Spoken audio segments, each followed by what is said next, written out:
അസ്സലാമലൈക്കും. എല്ലാവർക്കും ജലീലാസ് വേൾഡിലേക്ക് ഹൃദയം നിറഞ്ഞ സ്വാഗതം. വയറ് നിറച്ച് ഭക്ഷണം കഴിച്ചിട്ട് വണ്ണം കുറയ്ക്കണമെന്ന് ആഗ്രഹിക്കുന്നവർക്ക് വേണ്ടിയിട്ടുള്ള 3 അടിപൊളി ഓട്സ് സ്മൂത്തീസാണ് ഇന്ന് നമ്മൾ കാണാൻ പോകുന്നത്. അതിന് വേണ്ടിയിട്ടൊരു പാൻ വെച്ച് ചൂടാകുമ്പോഴേക്കും 1 കപ്പ് ഓട്സ് ഇട്ട് കൊടുക്കുക. അതിലേക്ക് കുറച്ച് കാഷ്യൂ നട്ട്സ്, പിന്നെ കുറച്ച് ബദാം, പിന്നെ ഏലക്കായ.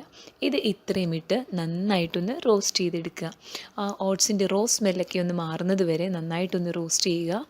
ഓട്സ് ധാരാളം ആൻറ്റി ഓക്സിഡൻറ്റ്സ് അടങ്ങിയിട്ടുണ്ട്. അതുപോലെ തന്നെ വെയിറ്റ് ലോസിനായാലും ഷുഗർ ലെവൽ മെയിൻറ്റെയിൻ ചെയ്യാനായാലും ഒക്കെ ഓട്സ് ഭക്ഷണത്തിന് പകരം, അതായത് നമ്മൾ റെഗുലറായിട്ട് കഴിക്കുന്ന ഫുഡിന് പകരം സബ്സ്റ്റിറ്റ്യൂട്ട് ചെയ്യാൻ പറ്റിയ ഒരു ബെസ്റ്റ് ഫുഡ് ഐറ്റമാണ് ഓട്സിൻ്റെ ഏത് റെസിപ്പീസ് ആയാലും. അപ്പോൾ ഇനി ഇതിലേക്ക് നമ്മൾക്ക് ഫ്ലാക്സ് സീഡ്സ് ഇട്ട് കൊടുക്കാം. അതൊരു 2 ടേബിൾ സ്പൂൺ ഫ്ലാക്സ് സീഡ്സ് എടുത്തിട്ടുണ്ട്. അപ്പോൾ അതും കൂടി ഒന്ന് ചേർത്ത് കൊടുക്കുക. ഫ്ലാക്സ് സീഡ്സ് ഓപ്ഷണലാണ് കേട്ടോ, അതില്ലാന്നുണ്ടെങ്കിൽ ചേർക്കണം എന്നില്ല. അപ്പം ഫ്ലാക്സ് സീഡ്സിലും ഒരുപാട് ആൻറ്റി ഓക്സിഡൻറ്റ്സ് അടങ്ങിയിട്ടുണ്ട്. അത് നമ്മൾക്ക് ബോഡിക്ക് വളരെ നല്ലതാണ്. അപ്പോൾ ഇത് ഇത്രയും ഇട്ടിട്ട് നന്നായിട്ടൊന്ന് റോസ്റ്റ് ചെയ്തെടുക്കുക.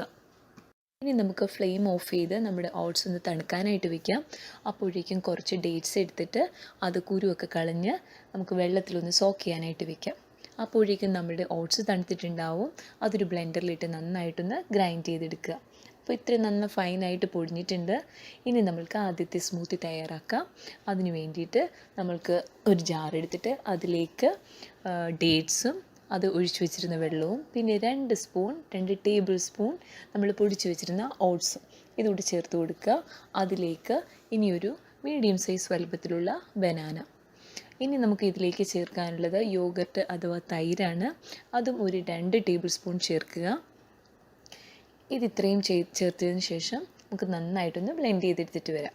അപ്പോൾ നമ്മളുടെ ആദ്യത്തെ സ്മൂത്തി റെഡിയായി കഴിഞ്ഞു. വളരെ എളുപ്പമാണ്. അതുപോലെ തന്നെ ഈ ഓട്സിൻ്റെ പൗഡർ നമുക്ക് ഉണ്ടാക്കിയിട്ട് സ്റ്റോർ ചെയ്ത് വെക്കാം കേട്ടോ. നമ്മളുടെ ആവശ്യാനുസരണം നമുക്കിത് എപ്പോഴാണ് വേണ്ടത് അപ്പോൾ നമുക്ക് തയ്യാറാക്കി എടുത്താലും മതി. ഇനി അടുത്ത സ്മൂത്തി മാംഗോ സ്മൂത്തിയാണ്. അതിനായിട്ട് നന്നായിട്ട് പഴുത്ത ഒരു മാംഗോയുടെ പകുതി ഞാൻ എടുത്തിട്ടുണ്ട്. അതും ചെറുതായിട്ടൊന്ന് കട്ട് ചെയ്തെടുക്കുക. അതിലേക്ക് മീഡിയം സൈസ് വലുപ്പത്തിലുള്ള ഒരു ബനാന ചേർത്ത് കൊടുക്കാം. പിന്നെ വീണ്ടും നമ്മളുടെ ഓട്സ് മിക്സ് പൗഡർ അതൊരു 2 ടേബിൾ സ്പൂൺ അതും കൂടി ചേർത്ത് കൊടുക്കുക. ഇനി സെയിം മുമ്പത്തെ സ്മൂത്ത് തയ്യാറാക്കിയതുപോലെ 2 ടേബിൾ സ്പൂൺ യോഗർട്ട് ചേർത്ത് കൊടുക്കുക. പിന്നെ ഞാൻ കുറച്ച് എൻ്റെ മാംഗോയ്ക്ക് അത്ര നല്ല മധുരം ഇല്ല, അപ്പോൾ അതുകൊണ്ട് ഞാൻ 1 ടേബിൾ സ്പൂൺ ജാഗറി സിറപ്പും കൂടി ചേർക്കുന്നുണ്ട്. അതും കൂടി ചേർത്ത് നന്നായിട്ട് ഗ്രൈൻഡ് ചെയ്യുക.